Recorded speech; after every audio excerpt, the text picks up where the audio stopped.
Hey guys, how's it going? Welcome to the vlog. So if you've seen the Polar Pro video that I've made recently, you'd be wondering how the hell did he shoot all of that, because there's a lot of moving parts of this. And in this video, I'm going to show you exactly what I have done and how I've shot this whole overhead light and mic and the whole 9 yards. So let's get to it. Let's start with the table itself. This is just a cheap picnic table. It's a folding table. The legs fold. It's been lying around the house doing nothing. I've got a black blanket on it. Maybe I should change the color of the blanket because everything is black in this room. So literally that is the table. We can see all the Polar Pro stuff here. We're just off of the Polar Pro shoot.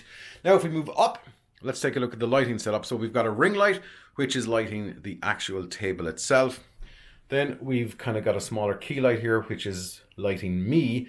And then over here, we've got this old Yongnuo light, which I've had forever. So that's just kind of standing there, kind of giving a little bit of light to the side of my face. And then if we look up here, we have shotgun mic that's pointing at me. Then we have the Sony RX100, which is on a C stand. Kind of basically it's a glorified music stand. It's a mic stand or whatever you want to call it. And that's pointing down. And then I've got the screen here, so I can see exactly how I am for positioning. And that is basically how I shot the Polar Pro video. It's very straightforward. I think you might look and go, how the hell am I going to do all of this? So some of the magic is done by using multicam sequence in Adobe Premiere, or you can just put the two clips together and you can match them up, but like the multicam sequence is the easiest way to do it. I mean, so how I'm syncing the whole lot together is just the audio clap, and then Premiere will sync all the video that you throw into it. The audio is recorded separately as well, so we're going to merge clips with the new audio, and that's kind of it. I mean, you know, doing a product video or reviews, I've always kind of done the overhead thing. This is the first time I've actually shot something at this level, simply because I've got the space. I mean, yeah, I mean, like let's kind of turn around. It's pretty cramped, but you can see you can make the most of the space. And this was one of the ideas for the space that we've had, that we would be able to kind of do proper unboxings here, get a table set up. And I never really thought of using the picnic table until today. I was like, what am I going to do with the Polar Pro stuff when it arrived? And lo and behold, I was like, this is down at the end of the stairs. Brought it up, found the black blanket that I used to use in the past.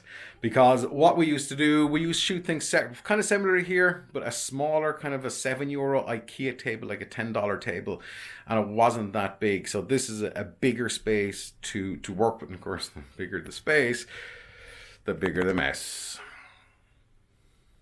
That's it. Do you need all of this gear to do a product video or kind of an unboxing video? No, ideally it's a kind of a 2-camera setup, but the way I used to do it before, when I just had one camera, and that was the Sony RX100 Mark V, is I would shoot them separately. I would shoot the unboxing part of it, so I'd be like, yeah, this is, yeah, la la la la la, and I would do all the unboxing side of it first. Then I would put the camera on a piece of wood over my head onto a table, and then I would do the unboxing that way. I did 99% of my stuff like that. I would record the audio separately, and that was it. Since I got the Osmo Pocket and I have the RX100 Mark V lying around, I'm able to mount it overhead, and I'm able to talk to the Osmo, which I'm shooting this video on, directly, and we got the mic and the light. It is important to kind of light it. I'm not that great on the colors inside here. I do kind of want to change things around a little bit.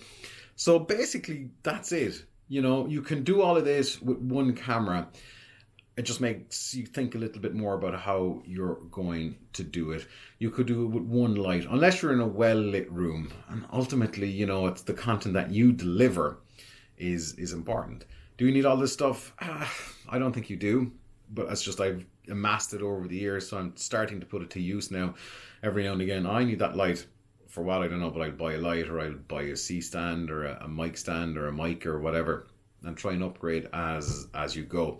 So that's how all of this is done. I don't know whether you guys have found this useful or not. There's a million different ways that you can do kind of product videos, and this is the way I'm starting to do mine, kind of from here on in, just so more people send more stuff and we can make use of this.